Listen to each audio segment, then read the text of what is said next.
Yo, TRL Limitless here. This is my second video in the series. We're at Suzuka today, one of my strongest tracks. So as with Melbourne, I'll just be talking through each corner, what gear I'll be taking, where I brake, and just the general tips I'll give to someone if someone's struggling with this track. So moving on to a lap, try and get the best exit as possible, come up this last chicane. Use all your curves coming up towards the line, getting the DRS as low as you can. For the straight, well, for the start of the lap, I use a tiny bit of my curves just to get a head start. First corner, I'm looking out for the 50-metre wall, which is just there. That's why I turn in, go to second gear. I actually don't really brake that much, I just let the gears do it for me. Fifth gear, complete flat out for the left, then fourth gear for the right, just a little lift. Flat out again if you can in fifth gear, and hold it to the middle. Fourth gear, just trying to hug the inside. Go to the middle of the track, completely flat out in fifth. If you can do that, then normally on for a pretty good first sector. Now at this point I'm looking for that yellow sign. As soon as I pass that, I brake to fifth. I to curb bends on the left there, go to second. Quite a lot of people going in third, but second gear for me just gives me the best turn in. And I'm looking for the curb. As soon as that ends on the right, I go to first gear. That's where I brake. And coming out this corner, I'm very, very patient on the throttle. Whereas in my experience, just slamming on the throttle just tends to lose the acceleration rather than gain it. So that's what I would recommend doing. Look out for the first brake marker board there. Go to fourth gear. As soon as I hit the curb, I go to third. I'm very, very patient on the throttle coming out of this corner. As soon as I straighten up, go flat out. Use the rest of my curves, which is a tiny bit. Since I used quite a short gearbox, this is where it helps. It gets up to speed a lot quicker. Whereas if you use a long gearbox, you tend to drag down quite a bit more. Easy flat out for the left. Look out for the green sign on the left there. Go all the way to first gear, trying to hold it in the middle. I'm trying to hold it almost flat out for the last part of the chicane.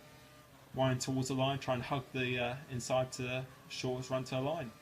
We managed to do a 31.5, which is a pretty competitive time. Hopefully you found that quite useful, and I'll move on to my setup now. So see you in a bit. So moving on to the setup, we're in the garage here. I'll hopefully explain as much as I can in detail of reasons why I use each part of the setup for this track. So moving on to the aero, once we can see, I use a 3-1. Reason why I use this is because anything higher than that I seem to lose quite a lot of speed in the straights, and as it's quite a twisty track, having 3 in the front just seems to give me the best turning through the corners, and anything lower just seems to be losing speed in the corners, so that seems to be the best compromise for me. Braking 47-53 high small. I use this around every single track because I don't lock up, seems to be the most consistent, and I think it's actually the fastest through the corners because you're slowing down not as much as you would do with high standards, so I recommend trying that. As for the balance, same with Melbourne 711. I just find this balance gives me a great turn in, and with the 711 gives me the good mid-cornering speed as well as you need for the S's around this track. As for the suspension, this is actually quite different. I use 11 on 1, 11 11. The reason why I do this is because the 11 on the front just gives me a great turn in, and then the double 11 at the back just gives me the great traction. So if you're struggling with that, with turning and traction, I would recommend using that. As for the gearbox, left to right and back to left as always.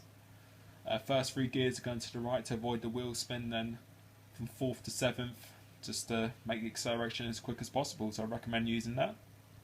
Don't need to see the engine. As for the alignment, same with every track and every game. Top 2 to the left, bottom 2 to the right just seems to be the best compromise, best speed, best lap times. So if you're looking for an alignment, that's what I'd recommend as well. So hopefully this video has helped you out quite a bit. Let me know what track you want to see next in future videos, and see you later. Cheers.